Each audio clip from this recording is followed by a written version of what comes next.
When we left off, it was February 1st, 1959, and our 9 young hikers were camping on the treeless, frozen face of Holatchal Mountain. They had set up camp for the night after a difficult day of poor weather and slow progress, and were in the process of making their dinner. They would never be seen alive again. I'm your guest host, Kate. With me, I have my law school bestie, Marina, and this is a baby break episode of GRIMM.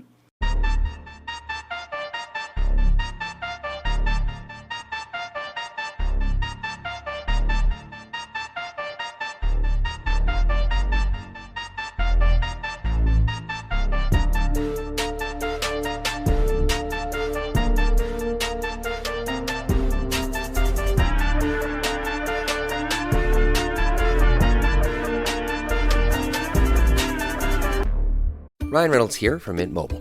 With the price of just about everything going up during inflation, we thought we'd bring our prices down. So to help us, we brought in a reverse auctioneer, which is apparently a thing. Mint Mobile Unlimited Premium Wireless. How to get 30, 30, how to get 30, how to get 20, 20, 20, how to get 20, 20, how to get 15, 15, 15, 15, just $15 a month? Sold! Give it a try at mintmobile.com/switch. $45 up front for 3 months plus taxes and fees. Promo rate for new customers for limited time. Unlimited more than 40 gigabytes per month. Slows full terms at mintmobile.com. Kate is back for part 2. Here I am. Welcome back. Also, I almost burst out laughing when you said Holatchal Mountain, whatever. Gotta honor that Russian pronunciation. I bet you that it's spot on. I hope so. But I almost laughed. But I'm also sorry. don't at me if it's not. Okay. No, we'll just, we'll do better. Let us know that we pronounced it wrong and we're not going to change it because that'd be really hard. That's right. That's right. right. We like to know better and then we can do better. That's right. I'm out here trying my best. Yeah. So first we're going to do some Patreon shout outs. We have a new group and we love you so much. So thank you. First up, we have Anna R. Yeah, Anna. Thank you, Woo! Anna. We love you. Next, we have Eden B. Yeah, Eden. Eden, thank you. Chloe H. Okay, Woo-hoo. Chloe. Woo. Chloe, we love you. Thank you. MC. Go MC. I heard it as I said it. M is actually my massage therapist's daughter. They have been gremlins from day one. I think she was somebody that I made a t-shirt for first. I love that. And she's been rocking that shirt since. So MC sounds funny when I say it out loud. I thought you were just MC, freestyling. I love you. And last up, we have Flame Sparrow. Okay, Flame Sparrow. Flame Sparrow, we love you. That's Thank a great you. name, too. Yeah, Yeah. I jumped right on the Discord, too. Amazing. Guys, we love you so much. Thank you so much for supporting us. And I'm happy to say that, our numbers have not gone down with Kate in our little baby break episode, our little scientific experiment that we're doing here. So, I'm just going to keep chugging along while Laura's at home with baby Grimm, and we'll just do the damn thing. So Kate's here with part 2, and it's going to be amazing. And over to you, Kate. All right, great. So I'm happy to be back. Before we dive into it, I'll just rename my sources, which were several, Google sort of search items, but mainly the book Dead Mountain by Donnie Icar and the documentary An Unknown Compelling Force by Liam Veguiou. I think you really missed it by not calling it Holatchal Mountain, the book. I'm sorry, it's Holatchal. Okay. I was missing a syllable. Get it right or pay the price.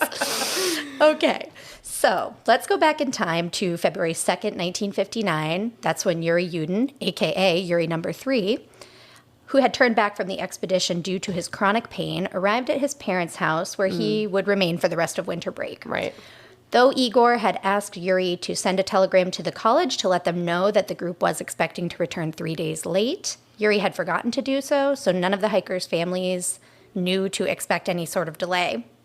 Which I can't remember if we talked about it in part 1 or if you and I just talked about it separately, but if you are doing an overnight trip and then you're not there for 3 more days, people would be like, where the hell are they? But this was a 16-day expedition? Exactly. And I think also it's hard for us to remember a time when communication was not so prolific. Instant, right. And so I do think you see it a lot in the older cases where people are just like, yeah, we hadn't heard from her for a few months, but we just thought, maybe she's out finding herself or whatever. Yeah, it's hard to even imagine living in a time like that. Exactly. But here we are. If I text you at 11 and I haven't heard back by 11:05, I'm like, I'm sending the police. So when the group had not made it back to Sverdlovsk, by their original planned return date, which was February 13th, 1959, their families began to worry. And Igor's sister contacted the administrators at the college to report their concerns on February 16th. So they did give it a few days, but not too many. They just had that gut feeling, I think. Right. Which is a bad way to feel. Yeah.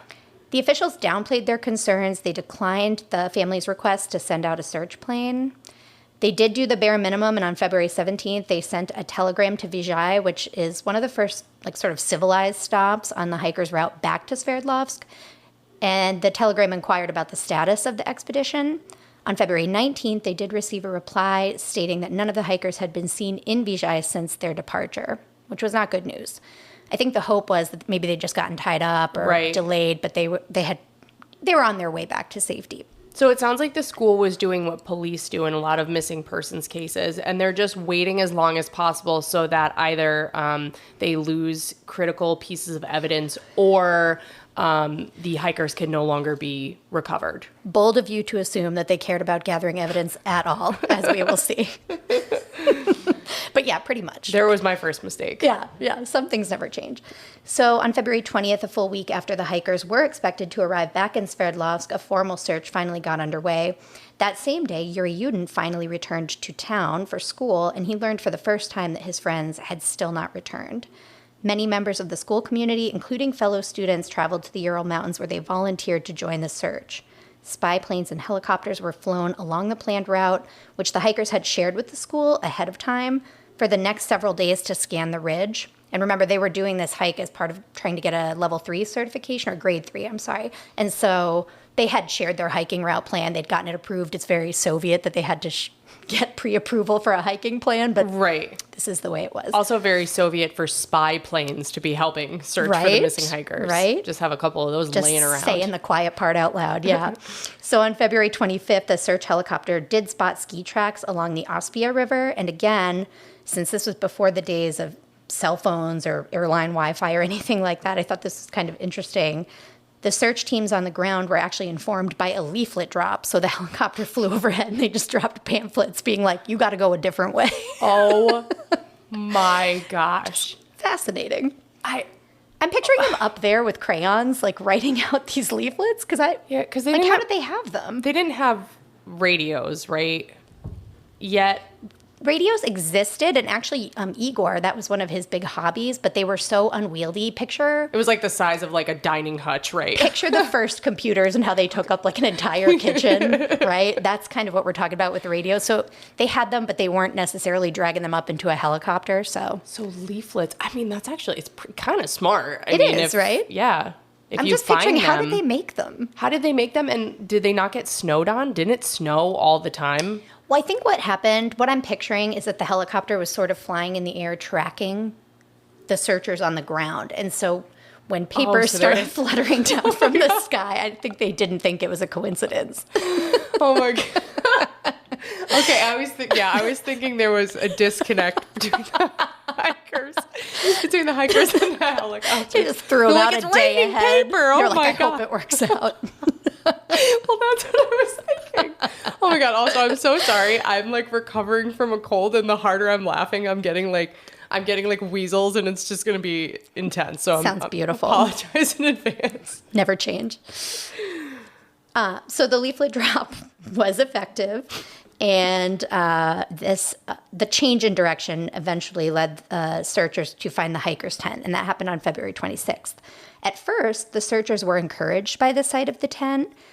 There is a large rip or cut in the side, and there's some snow on top, but that's to be expected because it had snowed quite a bit because it's Siberia. Mm-hmm. But there was no evidence of a struggle or violence inside. It was concerning because a lot of their clothing and most pairs of shoes were inside the tent still. Yeah, you'd want those. That's worrisome. Yeah, you would want those in Siberia. But on the other hand, there's no blood, nothing appears to be in disarray, and no bodies are found. And so while it's curious that they abandoned the tent apparently in the middle of preparing their dinner, it's encouraging to the searchers and the fellow students that had volunteered at this point. They're still hopeful that they're conducting a rescue and not a recovery mission. Right. Yeah. Because, again, these are experienced outdoors people. If anyone could survive, 8 days in the wilderness with no shoes, right. It's a tall order, but it might have been these people. Right. And until you find a body, you can't assume they're dead. Exactly. Given that. Yeah. Those facts. And again, no sign, the tent was ripped or cut, but no sign of violence. And so I think at the time they weren't even sure maybe the elements had done it. It just, right. There was still some hope. It was still early on. Right, because blood would show up on the snow. Like if they had been ravaged in that tent. And there were sleeping bags and things. Like it was pretty tight in there because they had 9 of them sharing one really big tent. So I think if there had been a struggle in the tent, surely there would have been some signs of that. Right. And since there weren't, that was a hopeful sign. Right.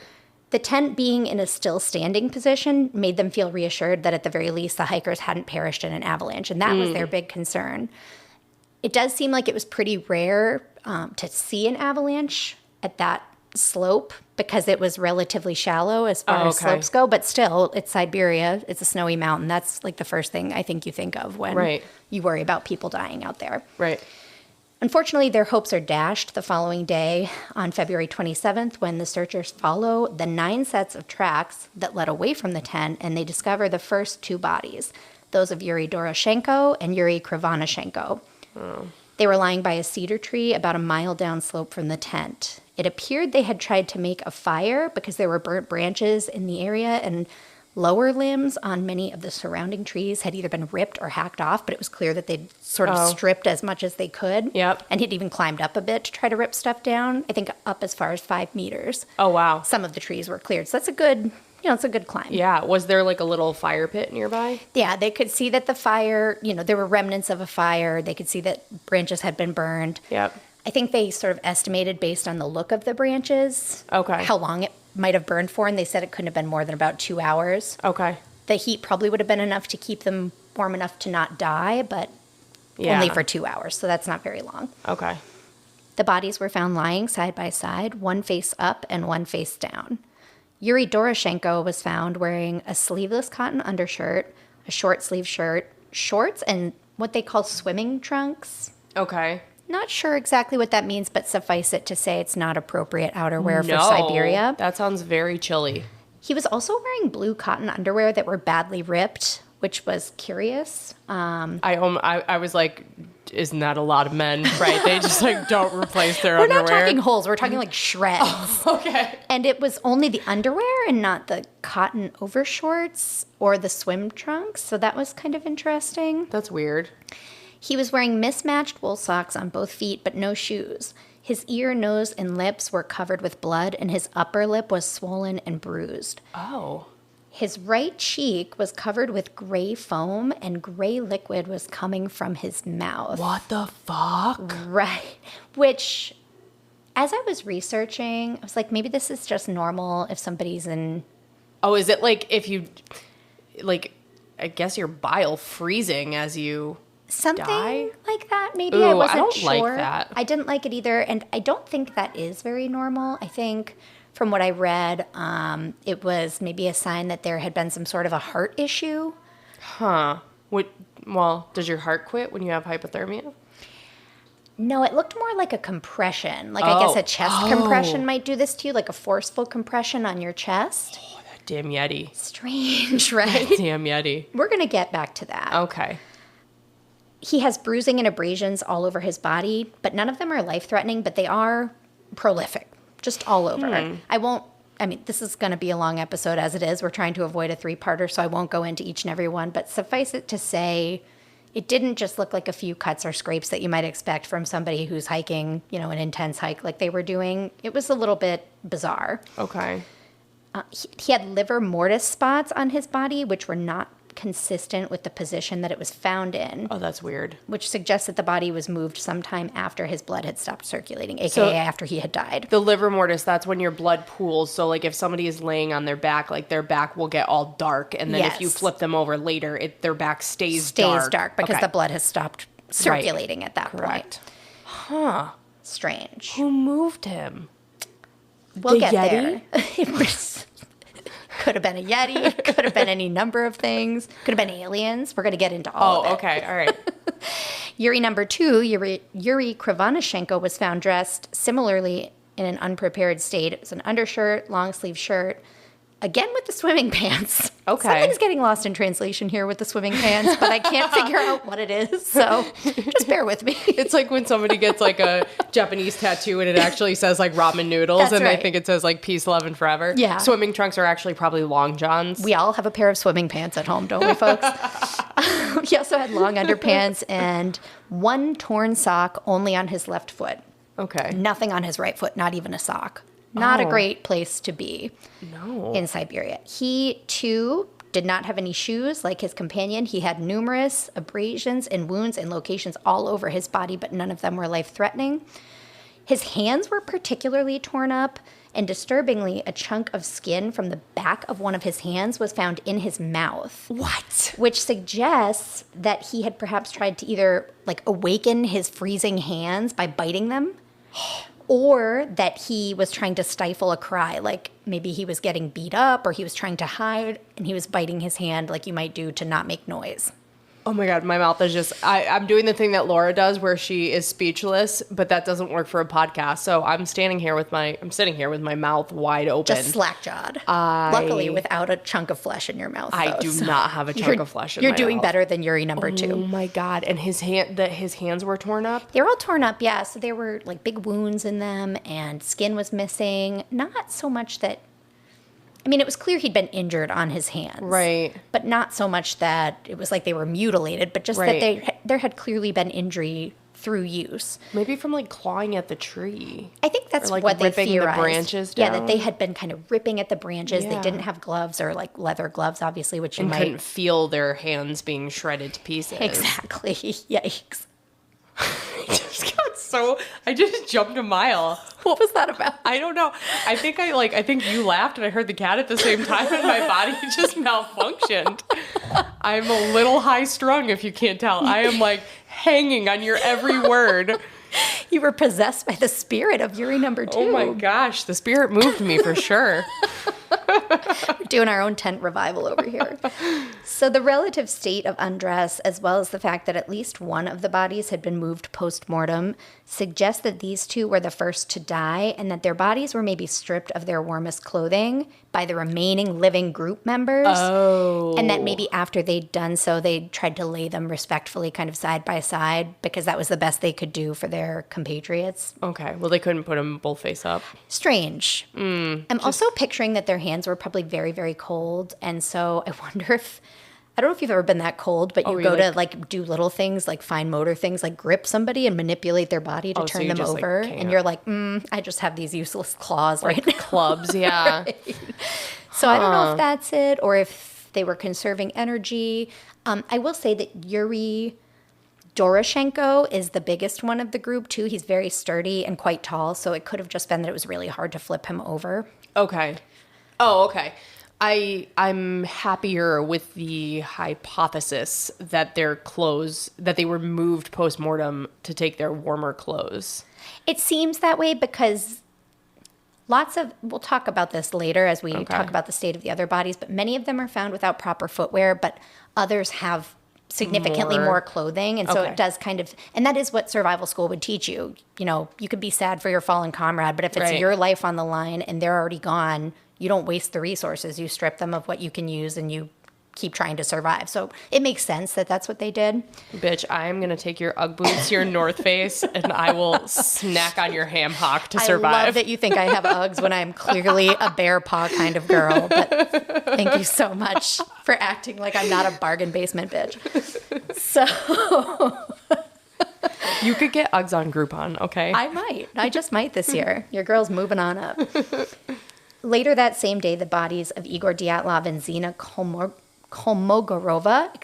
are found about 1,300 yards from the tent, and they are spaced about 300 yards apart from one another.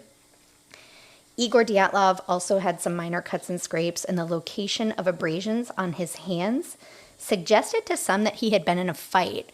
The scratches were kind of, if you make a fist on that middle, I don't know if you call them metatarsals, whatever your finger bones are called. Like mid-knuckles. I like that better. In between the two knuckles. I believe that's the medical term. Science.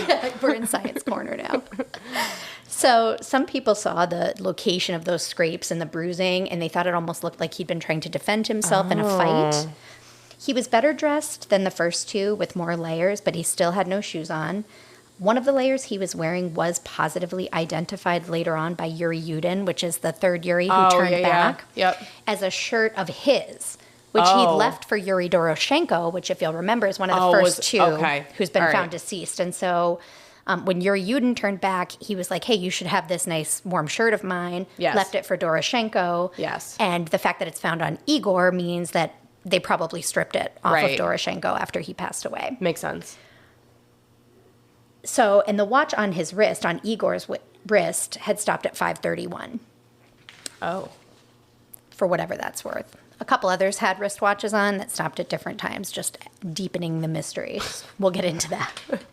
Zena was the most appropriately dressed of the group so far, with several layers on top and bottom and multiple hats and pairs of socks, though again, no shoes.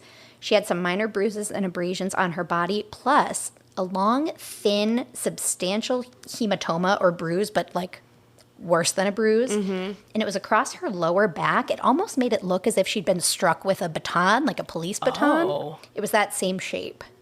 And like that same force would have needed to have been applied to make the bruise as bad as it looked. Okay, I immediately thought of a tent pole, and I'm not sure why. You know, maybe, but the tent was standing and all of the poles were accounted for, as were all of the ski poles. Okay. Oh, a ski pole. I turned into a snake briefly. Ski poles. Ski pole would have been a better guess than tent pole. Tough to rip down a tent pole and beat someone with it. Life finds a way. You could put it back. The Yeti is very strong. Very strong. Apparently very smart. Very resourceful. They should have taken over by now, honestly, at this rate. Medical examination revealed that she had not been sexually active ever before her death, which is a strange detail, but I only add it because that's also the case for Lyudmila Dubinina, the other woman in the group. And I think that's significant because some of the theories we'll get into later suggest like a group of prisoners escaped from a gulag and accosted the people. And it's like, maybe, but don't you think they'd have raped the women? I know maybe that's too dark of me, but yeah, I just think it suggests that it was not an encounter with other humans. I'll put it like that. Okay. Or if there were other humans, they were mean enough to murder, but not mean enough to rape the women, which is a specific type of human. Yeah, yeah. Maybe one that you don't find so often in Siberia. Not to judge the fine people of Siberia. There are people that just straight up murder and just want to watch the world burn, but yeah. Okay, I'll keep that under my tube. Amazing. The other thing that plays into is that there's another theory that this was just a lover's quarrel gone awry, which is insane. Again, it's hard to imagine that puppy love that had not even progressed to that physical state would result in 9 deaths, just a complete massacre. Right, and who was in a relationship? Nobody was in a relationship at the time, but recall the bear fighting Yuri? Yeah. And he and Zena had been involved previously. So there was, and it seems like some members of the group may have harbored crushes on Zena. Here's a sad little grim fact. Yuri, the bear fighting Yuri, had been involved with Zena. That was over. They were on good terms. But it appears another member may have secretly harbored feelings for Zena. When Igor's body was recovered, he was found with a small picture of Zena covertly stashed in one of his pockets, which makes it even more sad that they perished so close to each other. So I think he secretly liked her, but they were very innocent, it sounds like just sweeties, all of them kind of very innocent for their age range, the way we would look at it now. Well, I mean, also, what was it, like 1950s? 59, yeah, exactly. 50s Soviet Union, like this is not... Everybody's very chaste and very, in fact, don't they use chastity belts back then? I mean, like, wasn't that... I can't speak to that in Russia. I didn't run across any mentions of chastity belts. I think they were more into swimming underwear. The swimming pants. Yes, swimming pants. I'm sorry. The torn underwear with the swimming pants, a classic look. So, but I thought that was really sad and very sweet. The Yeti took the chastity belts. It's like, I'm going to resell these. We're off the rails. Yeah, we are. Okay, but that's really sweet. So again, I almost didn't mention the not sexually active detail. I'm not trying to dunk on them after their death or anything, but I just think it casts some doubt on both the rapey escaped band of prisoners theory and the theory that they would have literally murdered each other, just complete annihilation over like puppy love. It just doesn't seem accurate to me or That's or a probable. lot of people to die for like a little DV incident in a tent. Yeah, exactly. So the search continued to no avail for the next several days, and none of the other 5 hikers was found. In the meantime, the bodies of Yuri number 1, Yuri number 2, Igor, and Zina were flown back to Ivdel, which is a city that's along the route back to Sverdlovsk. Mm-hmm. And that's where forensic examinations of them began on March 4th. On March 5th, the body of Rustem Slobodan, who the friends all called Rustic, was found under a foot of snow. He was actually the same 1,300 feet down the slope from the tent, and he was roughly in the middle of Zina and Igor. Oh. Which is crazy. It just speaks to the difficulty of the terrain that they could have just walked right over him because he was buried under a foot of snow. That's crazy. Did they find him with a hook? Were they looking for them with the hooks? Interestingly, at first they had sent people with metal detectors. Oh. And one of the guys on the ground was like, what? No, we don't need metal detectors. Dead people don't have like coins and buttons. Right. Although maybe they'd have a few, but under that much snow, the metal detectors aren't going to pick it up. But of course, the party officials thought they knew better. Right. They sent a bunch of people with metal detectors. They spent 2 worthless days basically finding nothing, metal detecting a frigid Siberian slope, and then they were like, okay, we're going to send the hooks in.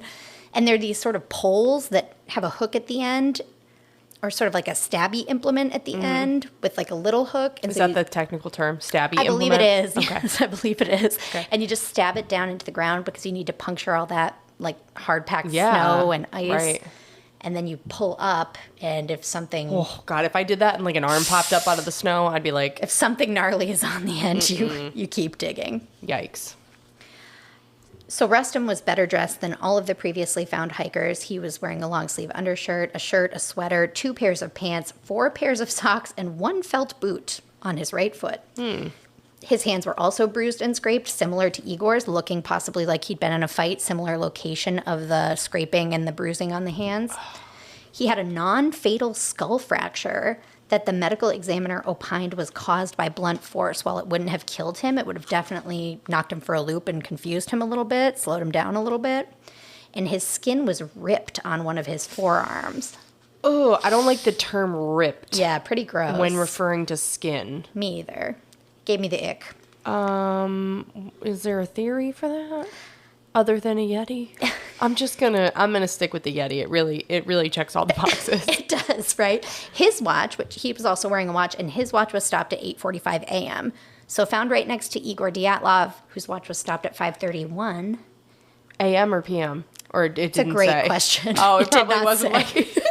Well, you said 8:41 a.m. on the other one. So that one was answered. You guys have to check out, if you're curious about this, because I'm leaving a ton out just because I have to. Otherwise, this will never end, and this will just become the Dyatlov Pass podcast. But you should go to dyatlovpass.com because there is just everything. You can read all the autopsy reports, all the field reports from searchers on the ground. And so because of who's documenting and when, sometimes there's more details than others. It's not always consistent. So this one just said 5:31. So sorry. I didn't mean to ask it like a dumb question. No, because it's a great also question. Probably watches like that didn't denote AM or PM. What I went ahead and did is what I do like when I'm writing a brief and the facts don't really line up for me, and I just blew right by it. I was like, Perfect. I'm just going to ignore that I don't know AM or PM and hope nobody asks me. And I'm just going to ask you and fuck it all up. So you're welcome. Yep. Perfect duo. Anyways. On March 8th, Yuri Yudin travels to Ivdel from Sverdlovsk, and that's Yuri number 3 who had turned back, where he affirmatively identifies the hiking supplies that had been left for the return trip. So we talked about how they left behind a lot of the heavier stuff in their packs. They had found that along the way to searching for the hikers. Oh, and what was it? It wasn't a guitar. It was a... Mandolin. Mandolin. A Thank mandolin. you. Okay, yes. He also identified the tent and the belongings found on and around the hikers, and to the extent that he could, said what belonged to who in the group. Okay. On March 9th and 10th, funerals for the first 5 hikers are held, and sadly, Yuri cannot attend because he's still in Ivdel assisting with the investigation. Oh. The funeral was also for Rustem, but because his remains had been found more recently than the others, he was not buried right away, and on March 11th, the forensic examination of his remains began.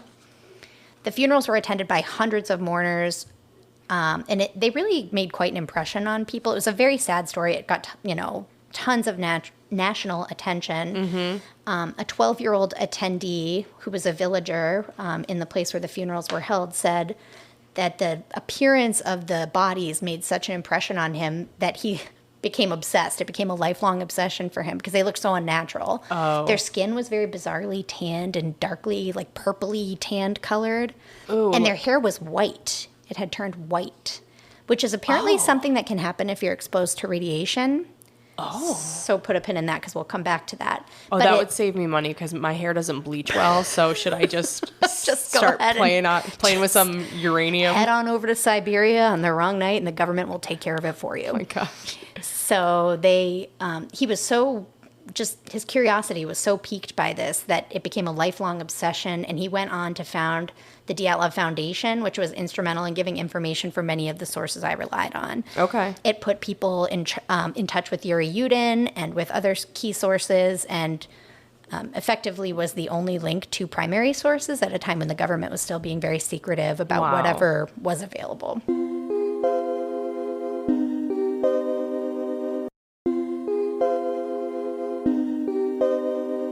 Though the search continues, no remains are found after rustics for well over a week. On the evening of March 17th, however, there are numerous reports in the region from people who see glowing orbs in the night sky.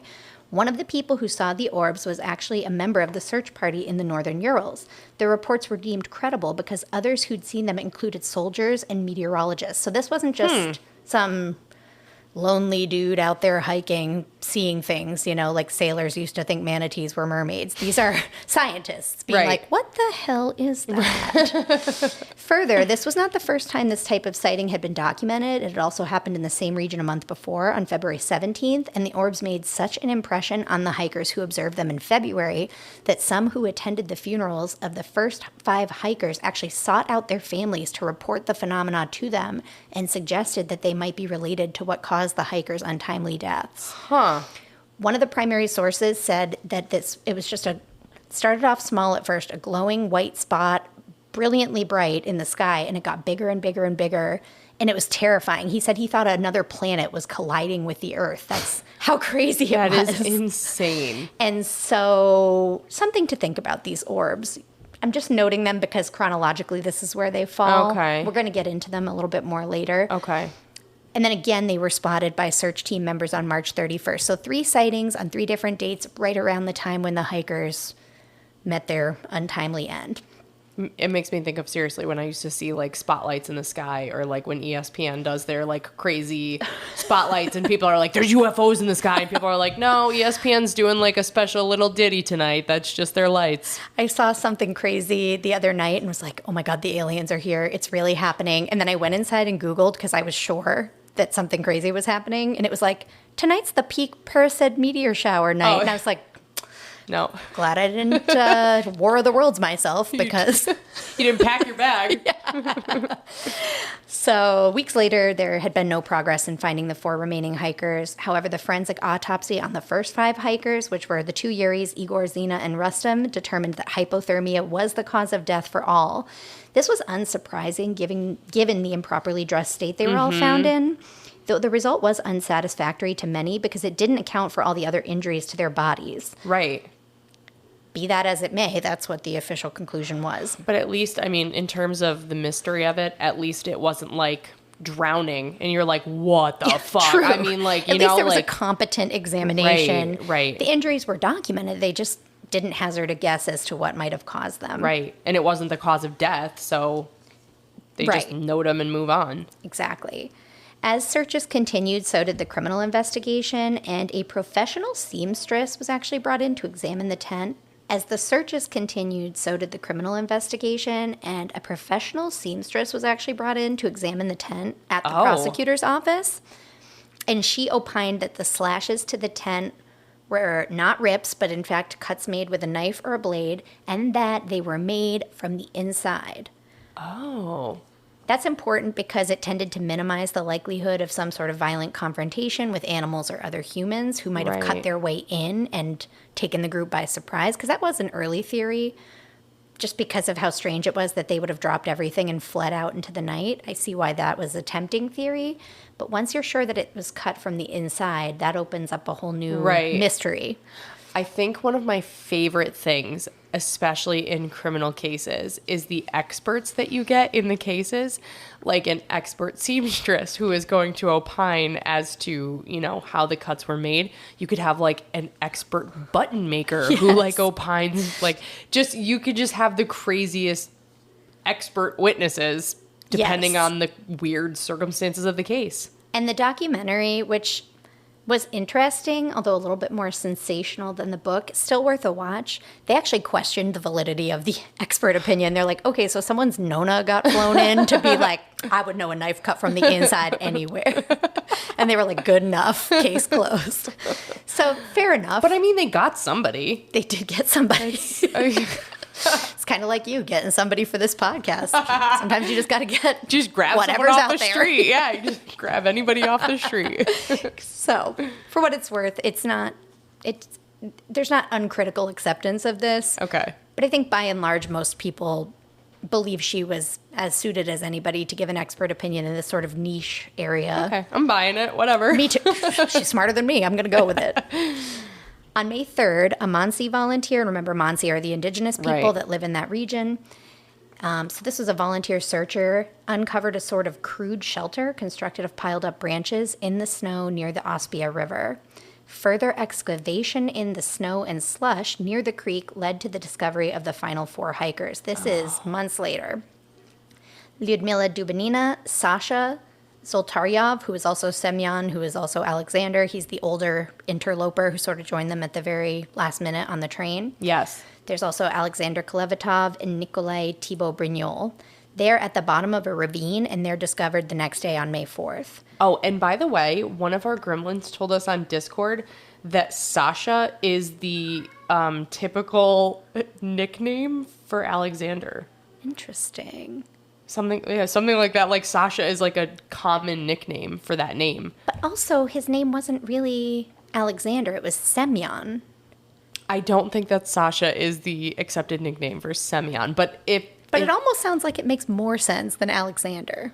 It would. But then somebody else made the point, kind of like Margaret and Peggy. And somebody else was like, I wasn't today years old when I found out that Peggy literally was the same thing. Margaret. Oh, really? Yep. I was just like, what now? Did you see my face? Today I learned. The more you know. With the rainbow and the shooting star. Yes. The state of these remains was significantly more decayed than the first 5, obviously, given the combination of significantly more time passing. And it's starting to thaw now. Mm-hmm. So they're next to sort of a creek bed, which is already kind of a gross place as far as remains go. You're going to decompose a lot faster in that setting. Plus the thaw, plus more time has gone by. So they're in pretty rough shape. Because of this, it was imperative that their remains be transported to the medical examiner's office in Ivdel immediately to allow for examination before further decomp could occur. Despite this, the helicopter pilot refused to transport the remains without zinc-lined coffins to keep him safe from any biohazard posed by the leaking body fluids. Ooh. The coffins were brought in on May 8th, and that same day, the final 4 bodies were transported to Ivdel for autopsy. Some felt that the bodily fluid thing was actually just kind of a front, and that the military actually knew that there had been secret weapon testing in the area, and that they were fearful of exposure to radioactivity that may or may not have been part of the weapons that were tested. Would zinc stop radiation? I don't think so. I did some Googling on this because I thought, why would they specifically request those? Right. And it actually turns out that's just the standard, not to be morbid, but when, let's say, troops perish overseas, their remains, that's just the standard for transporting a body over any sort of long distance, particularly in air travel. I don't know why that is. It sounded like a special request. No, I think it's actually pretty standard. So people will look at that and sort of be like, oh, that's a sign that they didn't want to be exposed to radiation.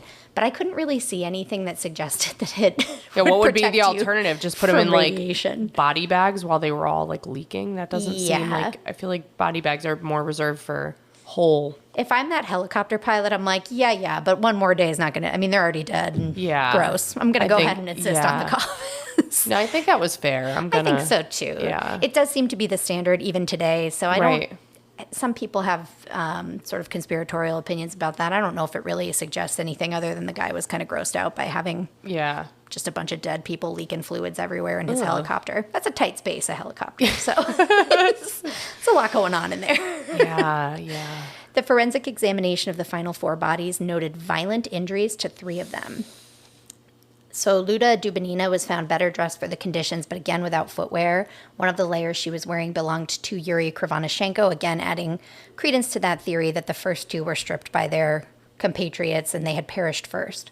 Were all of their shoes still in the tent? All of them. There was actually, I'm sorry, 2 of them had footwear. We're going to get there. Oh, they had one of them had the felt boot on. Yeah, so I think it's pretty standard when you're doing this kind of like really cold weather outdoor exposure for prolonged periods of time. You don't just use a pair of boots, especially not back then when they didn't have, Marmot and Patagonia and stuff like that makes like really serious outerwear. So what they would do is make custom like felt booties to keep their feet warm, and then they'd buy their boots a little bigger. Oh, okay. And so they'd wear multiple layers and then really thick wool socks and things like that. So the ones that have been found so far will have socks, and then there was the one with the felt bootie, but nobody had proper boots on. Okay, so all the boots were in the tent? So far. There are 2 that will be found with something closer to actual proper footwear, but nobody yet. I just wanted to make sure that, like, all their shoes weren't missing. No, yeah. So I'd be like, the Yeti sold those too. The Yeti is out here taking souls and taking boots. Check Poshmark, okay? Exactly. Check the paper trail. One of the layers she was wearing belonged to Yuri. We talked about that. Yeah. She was found missing both of her eyes. And her tongue. No. No explanation is provided. Like scooped out? It doesn't sound like it, but the autopsy doesn't get into that much detail. They're just like, P.S., no eyes or tongue. No further comment on why. I feel like it warrants further comment. I think so too. I'm interested in the footnote on that autopsy report. I think a lot of this warrants further comment. Okay. Could they have like decayed? The tongue, I feel like your tongue would not decay out of your mouth like that. One theory, and there does seem to be a good amount of scientific consensus that at least as far as soft tissue goes, remember they were sort of in this slushy area. Yeah. And there would be like, there's like a little river running through there, lots of microbial activity. So not crazy that your soft tissue, like your eyes and the flesh around your orbital bones, for example, that your eyes sit in, would be worn away. Wouldn't more be gone? The tongue is what's weird to me. I don't like it. I don't like any of it. I don't like it either. And I think partially because of how disturbing it was, and also because the autopsy really didn't say much more about it. This is very disturbing to people, and it springs forth many theories about what could have happened. Yeah. In all likelihood, it's probably just decay. They've been out there for many months. There's a lot of microbial activity, but it will come up later in some of the theories that we talk about. Okay. She has bruising to one of her thighs, and her nose is broken. Her cause of death is stated as hemorrhage into the right atrium of the heart, multiple fractured ribs, and internal bleeding. It is clear that her injuries were caused by tremendous force. They just don't know what. What the fuck? So already it was a little creepy, right? What was going on with all these people. But this is where the injuries get just horrifying and sort of defy description. And they're further away than everybody else, right? It's almost like they were out of the normal radius, right? Yeah, they were. So they were down like in a ravine, basically. Okay. And it looked like they had constructed a shelter of some sort. Oh, God. So then there's Semyon / Sasha / Alexander Zoltaryov. He was found appropriately clothed for conditions. It was apparent from his clothing and the relative safety of the shelter in which he was found that he probably hadn't died from the cold. He also was missing his eyes. But not his tongue. Not his tongue. He had his tongue. So again, a question of, well, if this is normal microbial activity, then why isn't his tongue also missing? Why is it inconsistent? Exactly. He had an 8 centimeter by 6 centimeter wound to the side of his head, which had skull bone exposed. Oh, God. So a pretty significant wound. He also had 5 broken ribs, and they had 2 fracture lines. So he took a tremendous blow to the chest. He was also found with a camera around his neck. The existence of this camera was reportedly a surprise to Yuri Yudin. He believed Sasha had only had the one camera he'd seen him using throughout the trip, and that camera had been found back in the tent by the search party. The second camera had apparently been concealed throughout the whole trip, and it was found only after Semyon had died. Unfortunately, the film was so water damaged that none of the photos could be processed. And then Semyon was also found holding a pen in one hand and a small notepad in the other. But whatever he was trying to record, he hadn't been able to write anything down, and the pages were all blank. That's all alleged, though, because a military commander assisting with the search reportedly grabbed the pad, looked at it, cursed, and spat, "He's written nothing," and then failed to put the pad into evidence. It has not been seen again and is reportedly absent from the evidence boxes to this day. Oh. So remember the thing about how he's an older man and he was in the Red Army and his background's a little sketchy and he's got like 10 names and secret cameras. I don't like it when evidence goes missing. I don't either. It makes my lawyer heart very sad. And then there's Alexander Kolevatov. He also was well prepared for the cold. He's found in many layers, one of which was a jacket that was unbuttoned and unzipped, which seems like a strange thing to do for somebody who the medical examiner ultimately concluded died of exposure to the cold. So he's the only one in this final group of 4 who is deemed to have died of hypothermia. Okay. But he has significant injuries. Among his injuries are a broken nose, an open wound behind his ear, and a deformed neck that might have been the result of a fight. It's not clear if it's like a broken neck or if it's just twisted or sprained, but they describe it as deformed. The autopsy noted but did not try to explain the injuries, stating only that Kolevatov's death was, quote, the result of low temperature, end quote, and that the cause of his death, quote, was through violence, end quote. So it's not hypothermia. Just a cold, violent death. Oh my gosh. The Venn diagram of those two things meeting, I don't know what the middle is, but that's, they didn't know either. They didn't bother to name it, but. It's a Yeti. You know. I'm so sorry. It might have been. Yeah, it's the abominable snowman, right? Cold and violent. It might have been, or Sasquatch in some communities. Yeah. The final one found is Nikolai Thibault-Brignol, who was well-dressed for the cold. Again, did not appear to have died of hypothermia, but of massive multiple skull fractures. He also had bruising on his upper lip and hemorrhaging from one of his forearms. The autopsy excluded an accidental fall from a standing position as a cause of his head trauma because it would have required far greater force. Nikolai was wearing 2 watches on his left arm. One had stopped at 8:14 and the other at 8:39. And before you ask, I do not know if it's AM or PM. One arm was AM and the other was PM. Dun, dun, dun. But actually, both watches were on his left arm. Okay. So, I mean, I wear 2 watches. A 2-watch man. Do you have them both on one arm? No. Okay. That's weird. But I have a Fitbit that's a watch. Weird. That's weird. And It's then I not have weird to wear 2 watches. Just to wear them both on the same arm. Drawing a line here. Testing for radiation exposure was performed on the organs and the clothing of the 4 remaining hikers. I'm not sure what prompted people to do this. I think early on there were theories that perhaps some sort of weapon testing had happened, probably because of those reports about the orbs. Right. And even though the prosecutor's office makes a very hasty conclusion at the end of this, I think the investigator was very invested in trying to find the truth. Okay. Well, was it the white hair too? Did they know about the white hair at this point? Yeah, because that was on the first 4 bodies. Yeah, so maybe they'd be like, that's weird. Yeah, and just the tremendous force of some of these injuries. Right. And the variety of injuries. They just wanted to... They're like, it had to be see if it would turn a nuclear rocket. Exactly. On May 22nd, the funerals for the final 4 hikers were held. They were actually closed casket, and only the family members were permitted to attend. No public allowed, unlike the first 5. Mm-hmm. I think a lot of people think about the closed casket and think, like, what is the government trying to hide? But also the families, and the families were upset, but the examiner took pity on one of them and allowed him to see his daughter, and he fainted promptly from how just disturbing it was. That's not an open casket situation. It really wasn't. And on that dyatlovpass.com site, there are postmortem photos, so if you guys are grotesquely interested in things like that, you can check them out.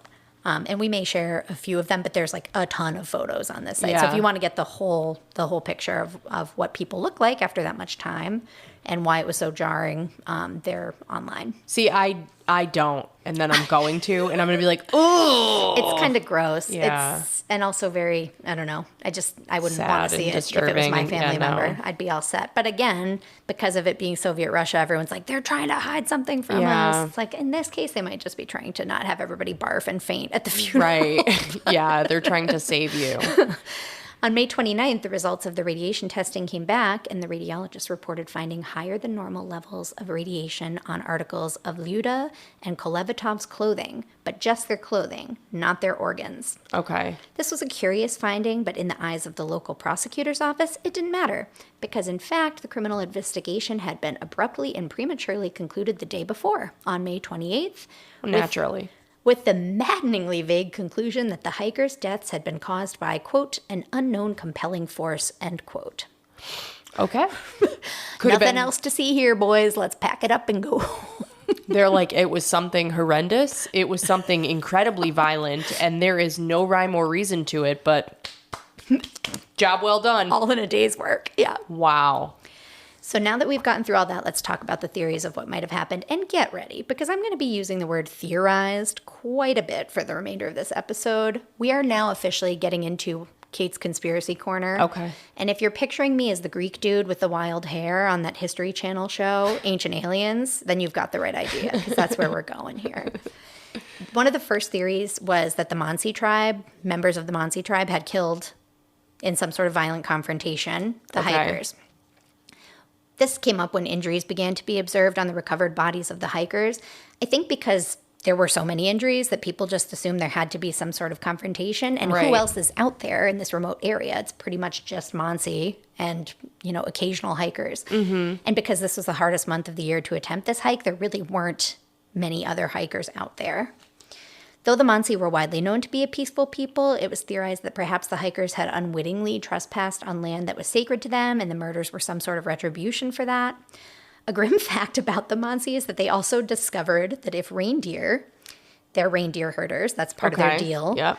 If the reindeer eat these highly toxic psychedelic mushrooms that apparently are the only thing that can grow in Siberia, that humans can drink the reindeer pee and they can still feel the intoxicating effects of the mushrooms without being poisoned, because the reindeer kidneys have come in and done all the hard work of filtering out all the toxins for them. Oh my God. Do the reindeer survive? I guess so, because they're reindeer herders, so it feels like it would be pretty counterproductive to just poison all of your reindeer to get high. I mean, stranger things have happened. Well, I mean, I wouldn't put it past them in Siberia, because what else is there to do? What else is there to do, right? Oh my, and who is the first one to figure it out? I was just going to say, I'm not even sure I want to know how this was discovered, and it's not clear from any of the sources I've read. But the moral of the story is that humanity will just always find a way to get high.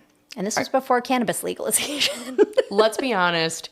It was someone out on a super long hike. They got thirsty. They had their reindeer. And then they were like, I'm going to the moon. I got to go back and tell everybody. I'm going to just give this a try. Yeah, it's like how they discovered artificial sweetener. They were trying to make some totally other thing. I'm like, who was licking the beakers in the science room and was like, damn, that's not bad. Did you know that that's actually, here's a fun grim fact. Did you know that they actually use stuff like that to test breathing apparatuses? So if you're testing like a gas mask or a mask, if you rip open like a Splenda packet in front of you and you can taste the sweetness, then it's not like secure. Exactly. So maybe that's how they discovered it. They could taste it. It's great for the lungs to just breathe in the particulate of Splenda. So anyway, that's an interesting fact. I'm not sure if the propensity to trip on reindeer pee factored into the people thinking that the Mansi may have killed them, but I could see it, because it's like, hey, who knows? These guys get a little twisted on some reindeer pee. They decide they want vengeance. If I had a nickel. Happens to the best of us. So anyone who had encountered the Mansi, including many of the avid outdoors people who were on the hike, vouched for them as good and helpful people who had never been violent previously. And hiking expeditions to Dead Mountain were common, so if they really hated people trespassing, you'd think that they would have made some noise about that before now. They were helping the search, right? Yes, that's the other thing. So they were helping with the search. Some said the carvings in the trees might have been signs that the area was sacred, but again, the Mansi said this wasn't the case when they were interviewed.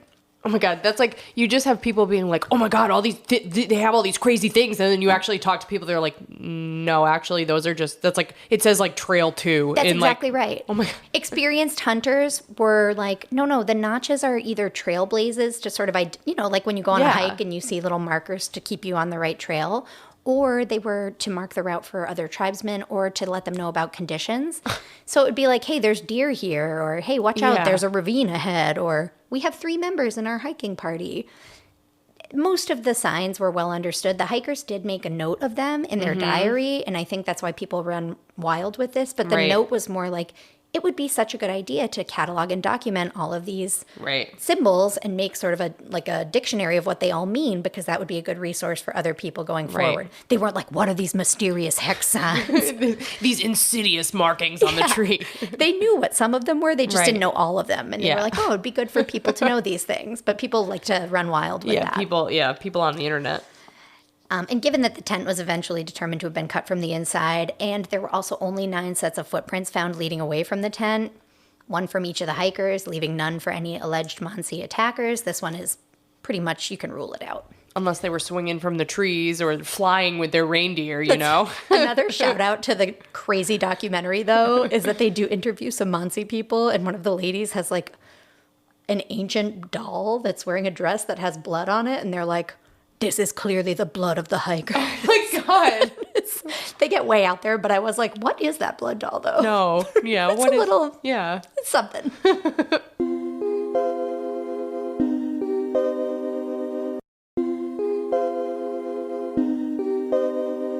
right, let's move on to the orbs. I'm not going to lie. This one really got my conspiracy spidey senses tingling in the beginning. All right.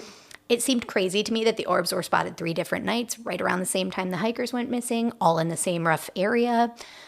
While aliens are one orb-related theory, and by the way, that's like the beginning and the end of it. They're like, it was aliens. Like, they don't really flesh it out any further as far as I could tell. The one that I liked and found more plausible was that the orbs were some sort of secret testing of a new weapon by the Russian government. This one kind of checks all the boxes. From afar, it explains the radioactivity that was detected and why it might have only been on the clothing, but it hadn't yet like seeped into the body's organs. Yeah. Why the hikers might have left their tent, and why that mysterious final photo on one of the cameras. We talked, I think, briefly in the last episode about frame 34.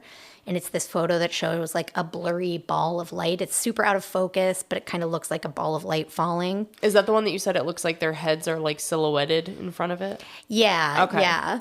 Although I can't see that in the picture. I don't see that either. So That's the one you sent me today. I didn't see that. I'm not sure what they meant about that, but and they may have been talking about a different photo, but I don't think so, because this is the one that supposedly shows this ball of light. Okay. I don't see it. I just see an out of frame, out of focus. It kind of just looks like a mistake picture to me. Like somebody's finger is on it when a flash goes off? Yeah, or something. But I don't know if I would look at that and go like, oh, clearly this is aliens. Right. No, and I've seen American Horror Story. If it was aliens, the 2 girls would have been impregnated. So I just started rewatching that season, and it is insane. I busted that conspiracy wide open. You did. It's true. The theory goes that perhaps the testing was being done in this remote area, and the hikers were too close unwittingly and saw something they weren't supposed to have seen, and they were either killed for being in the wrong place at the wrong time, or they were killed by the weapons themselves. Okay. But a quick logical analysis makes this theory look a lot less sexy. When you look at the details, it doesn't really make sense. Perhaps the noise and the light would have drawn the hikers out from their tent, but given the lack of evidence of any explosion in the near vicinity, would it have really been enough to frighten them half-dressed into fleeing from their tent and cutting their way out from the inside? Yeah, that's what. And not only that, I could see if they all died of hypothermia. Yes. Or if they, all had similar, like their wounds are like all over the map. Yeah, and then some of them just have normal abrasions and cuts, but no fatal wounds. And if they'd been killed for being in the wrong place at the wrong time by Russian soldiers, then why were only some of them wounded and the rest died of hypothermia? Like the soldiers just killed 3 of them and were like, nature will take care of the other 5. Yeah, literally. I'm sure the president won't mind if we leave 5 of them alive and just hope that they die. They're like, and we want to take 4 eyes and 1 tongue. Yeah. Well, there was something to that, though. Apparently, one of the reasons speculated why Lyuda's tongue was missing and no one else's was that she was an outspoken political sort of dissident. Oh. And so people thought, maybe this wasn't, microbes eating her tongue. Maybe it was a message. Well, Sasha's tongue was still there, but his eyes weren't, right? It was Sasha? Yes, but people thought, but also Sasha was suspected to be a KGB agent. And so maybe those two were mutilated in ways, that were much more violent than others. But again, leaves many, many questions. Many men. many men wish death upon me. Oh my God. I don't cry no more. So sorry, everyone. I was sitting there wondering tonight before I came here, like, what's going to be the song that she burst into? And that one was not on my bingo card. It wasn't on your list? No? It was not on my bingo card. I got to keep it fresh. You're full of surprises. Why? And then also, why was there no sign of a struggle at the tent site? If they had been violently confronted, why did they cut their own way out from the inside? Why wasn't it the other way around? It just, a lot of stuff doesn't make sense. Again, why did the Russian equivalent of the CIA do such a poor job and leave more than half of the group still alive? The only thing I could think of is if, somebody wandered on up there and they, let them into the tent and then, a kerfuffle ensued. Maybe. And someone had to cut their way out. It doesn't explain it. That explains 1 out of 7,000 missing elements. So exactly. I can't. And none of the deaths of the violent deaths, none of them resembled execution style killings. Right. Which is kind of what you'd expect. Right. From, highly trained, black ops military guys. Yeah. They wouldn't be I don't even know what kind of force they would have had to apply to the chests of these people to fracture half of their ribs in multiple places. But suffice it to say that just this is like a Monet of a theory. It looks great from far away, but then you get up close and it's just a big old mess. And shout out to anyone who just caught on to my Clueless reference there. And Marina, I can tell from your face. The Monet? Yeah, the movie Clueless. Remember how she calls a guy a Monet? Oh, no, but I actually She's was thinking... he looks great from far away, but you get up close and he's just a big mess. Okay, I really loved your analogy because I was like, that is artistic and beautiful, but I was clueless that it was from Clueless. You're too young. So this is how Laura feels when I make all the movie references and I just look at her and she's like, was I supposed to get something? Yes. Now I know what it's like. I'm getting a taste of my own medicine. I was waiting for the laugh and I was like, it's not coming. Nope. It's tough. It's a tough crowd. It is. Somebody somewhere is laughing, or we'll get people on the Discord that are like, I thought it was hilarious. I was screaming at my phone, and I'm like, I could hear you. I felt it. And so one more thing to mention, since we're kind of dispelling the likelihood of a human or an animal attack. Another theory that raised some interesting questions is whether this was a murder occasioned by Semyon/Sasha's potential secret role as a KGB agent, his advanced age, his prior service in the Red Army, and his interesting tattoos, one of which allegedly includes a string of letters across his chest that has no known meaning in the Cyrillic alphabet, led many to speculate that he was actually an intelligence agent.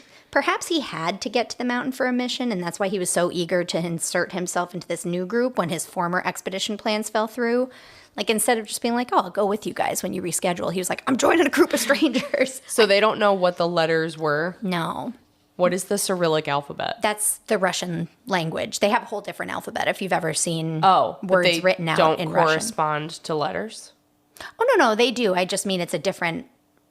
It just isn't like A, B, C, D, E, F. They have different characters. It's like the Chinese alphabet or something. Okay. And I'm sorry if it's Mandarin. Again, no offense to anybody. I am very illiterate. Like I said, I can barely speak American English. I'm not exactly worldly about other languages, but I am trying. Okay, so it meant nothing in the Cyrillic alphabet. It didn't spell any known word. It didn't stand for anything that anybody knew. Okay, so they knew what it meant, but it just doesn't mean anything to us because the letters don't correspond to our alphabet. No. Okay. No one knows what it means. Oh. When I saw your face, you went, okay, and I'm like, it's not sinking in. Wait, but isn't it letters? It's just letters, but it would be like if you had Z, Q, P, L, M. Nobody knows what that means. They don't know what it means, but they know what the letters are. Sure. It was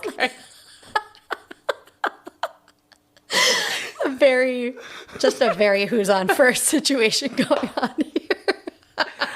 No, it wasn't like ancient aliens, like runes or something. It was known letters. They just didn't spell anything. I'm trying to figure out. Okay, all right. We had a bit of a disconnect there. So much so. I think we got it. Okay. So it didn't, they knew what it said, but it didn't mean anything. Yes. It was meaningless. I thought you were like, so the word was a word in Russian, but not in English. I'm like, no, girl, it wasn't a word in either language. No. But they knew what it meant. Like you said, it wasn't like alien runes. Like they could read. We're crushing it. Oh my God, so funny. Okay. That tickled me. Furthermore, the gray foam found on Yuri Doroshenko's cheek and coming from his mouth started the speculation that before death, someone or something was pressing on his chest cavity. Ugh. This forceful method was common for interrogation by Stalin's secret police and special forces. Oh, okay, that's interesting. So again, kind of adding into some, giving some fuel to that KGB government-involved assassination speculation. Did they do toxicology reports? Not that I saw. Because doesn't like cyanide make you foam at the mouth? They tested for a couple of things, but I'm not sure the depth of a tox screen back then. Right. But they didn't have any alcohol in their systems. Okay. They're like, I sniffed him and he didn't smell like almonds. yeah, exactly. He didn't have the half-moon fingernails. Yeah. But the compression to the chest could have also been caused by a nasty fall from a tree, which does appear to fit with some of the other evidence of bruising and abrasions on Doroshenko's body. Okay. Combined with the fact that the branches were stripped up as high as 5 meters, it could have been that he climbed and fell down while he was trying to strip, branches to make the fire and make their shelter. Yeah. While it seemed likely, for the reasons already mentioned, that this wasn't some government-sanctioned killing, many questions about Semyon's origins remain unanswered. Why did he have 3 names? And why, when they exhumed his body decades later, did the DNA of the corpse in his grave not share any familial DNA with his family member who had provided a sample? Oh, that's weird. Just a small detail. No DNA match at all. They had done a reconstruction of his skull based on photographs, and actually the technology there is wild. They can do some really crazy stuff with reconstructing faces. And so whoever was buried there looked very similar to Semyon, but shared no DNA, which only fuels that KGB agent speculation. Yeah, or was he like adopted and didn't know it? An alternate explanation is that he may have actually died in World War II and somebody else just took his identity. Oh, yeah, they did that shit back then. It was in Mad Men, like Don Draper did it. Oh, sorry, spoiler alert for anyone who hasn't watched this 13-year-old show. I did not get to that part. I'm so sorry. Should we cut that out? I'm so sorry. You might want to cut that out to not ruin the whole show for people. Some people haven't seen it. It was in like the first season. Was it? Yeah. Okay, I got through the first season. Or maybe the second. I don't know. There was a lot of seasons. Okay. I've lived a whole life since then. So yeah, they sure did. And while it may be that a violent human or animal attack does not fully explain what happened to the hikers, the possibility of some sort of intelligence connection really can't be completely ignored. There's just too much there. I don't know if it makes a unified theory of anything, but there's too much going on there to totally rule it out. Can I just say I'm really glad that we're no longer living in the era where you just literally change your name and write it on a piece of paper and you're like, this is who I am now. People could just say they were going out for cigarettes and just move one town over and have a whole new family. Like and their children would never see them again. That and like the amount of crime that people must have gotten away with is wild to me to even consider. There's a great stand-up comedy bit about this where he's like, criminal investigations in the 1800s, somebody was like, they left a pool of blood, and they're like, gross, wipe it up. Yeah. He's like, gangsters literally used to like shoot their name into the side of the building and be like, you'll never catch me alive. And they were right. Yeah, no, literally. It's so crazy. They couldn't get, Al Capone on anything but tax evasion? Unless you don't pay your taxes. And then the only thing in life that's certain is coming to call. That's death right. and taxes. So we can branch out to some of the more bizarre theories. Aliens, Yetis, Sasquatches, Saskatchewans. Yeah. The violent nature of some of the hikers' wounds did lead people to wonder if there had been some sort of an attack by aliens from the orbs. Naturally. Or by a Yeti. The Yeti thing was given a little bit more of a foundation due to two things. One was the hiker's diary, which they had made in this like cute form of a pretend newspaper. And they mentioned something about Yetis, but it was clearly a joke. Right. It was almost like they were making a comic. Right. And they're out in Siberia, so of course that would be something they would joke about. And then a picture that was found on one of the camera rolls that was found with the hikers. And we can put that up on Instagram. It's so legit. It's definitely Sasquatch. It's definitely a Yeti. But in the context of the photos that were found immediately before that picture on the film roll, it's pretty clear the hikers were just goofing off and that the third and final picture in the series is just a blurry variation of the prior two, which are both pictures of one of the men in the group just all bundled up. And I didn't even see the pictures before and after that. And when you sent me the one of what was the Sasquatch, I'm like, yeah, that pretty much looks like somebody just all bundled up walking out from behind the tree. Yes. But it is in the classic like Yeti pose that like Jack Link's uses in their beef jerky commercials. So I can see how people can get confused. Yes, it's the wow, and now the word is escaping me. Manatee. I kept thinking mammoth. Oh. Manatee mermaid. It's that sort of dichotomy. So close. Just squint and it looks like a beautiful mermaid. Same thing. If you squint hard enough, it's definitely a Yeti. Oh, man. Also, there were only 9 sets of tracks leading from the 10, and there were no animal or alien prints, whatever those would look like.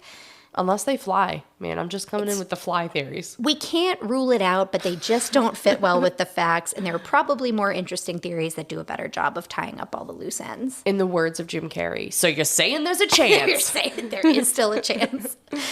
Another theory is that high winds might have blown one of the members of the group away, and I'm so sorry to laugh at that, but it just seems so insane to me. What, and they all like chased after them? Yes, and this is why this is crazy. A large experienced group would not have behaved like that. The winds, No.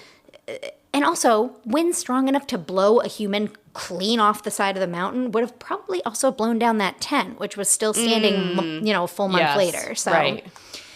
Another theory is a romantic dispute, that an argument possibly related to a romantic encounter. Yeah, I think we ruled that one That out. left only some of them partially clothed. People were like, maybe they were having a big old orgy and things got out of hand. You're like, but all the girls were virgins. I'm like, and they're wearing their swimming underwear. But that would explain how those underwear got all ripped up. They just got real excited. The heat of the moment. You never know. Just go die of hypothermia. Donnie Eicher wrote about this in his book and said it's highly implausible. By all indications, the group was harmonious. Sexual tension was confined to platonic flirtation and crushes. There were no drugs present, and the only alcohol was a small flask of medicinal alcohol, which was found intact and full at the scene. Okay.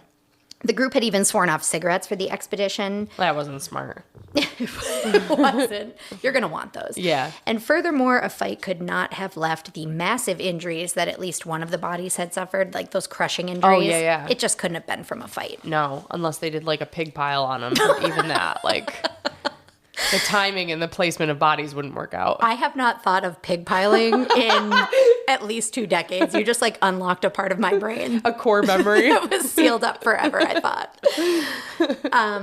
One of the most common theories is avalanche. At first, I hated this theory, and I do still think it has some major problems. I don't like the simplicity of it, and at first, I also didn't think it made any sense. The hikers didn't appear to have been victims of an avalanche. There were no recent signs of an avalanche in the area. The area itself wasn't known to be prone to avalanches, and in the 55 years that have passed since, there has never been one. And the tent was still standing up, and pretty sturdily so, when it was found by the searchers. Mm-hmm. It wasn't buried. It wasn't flattened under feet of snow like you might have expected in the event of an avalanche. But I have to admit there's some logic if what we're talking about is a slab avalanche. This is a specific kind of avalanche. Apparently, typically for there to be an avalanche, the slope has to be at least 30 degrees. But the combination of how the group had sort of cut into the snow on the slope to make a windbreak for their tent, and that combined with something that's called katabatic winds, which we'll get into in a minute, it may have prompted a small snow slab to dislodge. Okay. As Douglas Preston wrote in The New Yorker, The most appealing aspect of this theory is that the Dyatlov party's actions, quote, no longer seem irrational. The snow slab would probably have made loud cracks and rumbles as it fell across the tent, making a real avalanche seem imminent. Everything they did subsequently was textbook. They conducted an emergency evacuation to ground that would be safe from the avalanche. They took shelter in the woods. They started a fire. They dug a snow cave. Had they been less experienced, they might have remained near the tent, dug it out, and survived. But avalanches are by far the biggest risk in the mountains in wintertime, and the more experience you have, the more you fear them. The skiers' expertise doomed them. Wow. Isn't that so sad? Oh my gosh. I would have survived. I'd be like, listen, I'm half dressed. The snow can come and take me because I am not. I am not getting out of here in these swim pants. Yes. When I get really scared, I lock up. Yep. Like when I wake up in the middle of the night and I think I see someone standing in my corner, I don't react. I sit in frozen terror, just waiting for it to move. So I would survive that avalanche. I also wouldn't be out there, but No, well, right. I'm going to survive because I'm going to be at home watching Netflix. right. But if I was out there, That's right. yeah. So that's very sad. I don't think it Yeah. answers everything, but No, it but explains it's- some things. Interesting. And then it would just be like a series of unfortunate events, like what Yes. happened after that. Like, so those three built the cave, maybe something, I don't know. Maybe Some there of them was like, fell into a ravine when they were fleeing in the darkness. yeah. If they Yeah, fell hard enough, that could yeah. have explained the Oh, crushing okay. injuries. Yep. Okay. I'm buying that. I'm buying that. Possible. I like it better than Aliens. I'm not going to lie. It's a little more fleshed out than Mm-hmm. Aliens, yeah. Katabatic winds were sort of related to the avalanche. They're somewhat rare events, but they can be extremely violent when they do occur. They were actually deemed responsible for a 1978 case in a mountain in Sweden where 8 hikers were killed and one was severely injured. And the topography of that Swedish mountain called Anaris Mountain is the same as Holatchal Mountain. Thank you. They're very similar. Okay. So a sudden katabatic wind would have made it impossible to remain in the tent, and the most rational course of action would have been for the hikers to cover the tent with snow and seek shelter behind the tree line.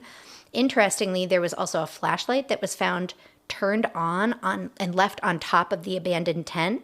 Oh. And in this theory, the hikers might have possibly left it there intentionally so that they had a beacon to find their way back. Right. Once the wind subsided. The hikers may have constructed 2 shelters because they were, there was the one by the cedar tree where the first 2 bodies were found, and then there was that one down in the ravine, Yep. one of which collapsed and left 4 of the hikers buried with the severe injuries that were later observed at autopsy. Oh. Again, Okay. plausible, or at least Right. possible. It sort of explains, like you So said. are the katabatic winds, are they like just high winds? Yes, they're this weather phenomenon that we don't see very often here or anywhere, but particularly with the topography of a mountain like this, where it's not pointy. The peak isn't pointy. It's sort of like smooth and domed. Okay. And just because of that, I don't want to get into science corner because I just don't understand enough about it. And I'm going to sound like a fool. If you have Yeah. any meteorologists out there, then be like, quit now. That's not Quit right. now. They're like, that's wrong. But people much smarter than me have looked into this and said that the topography of the mountain may have been right Okay.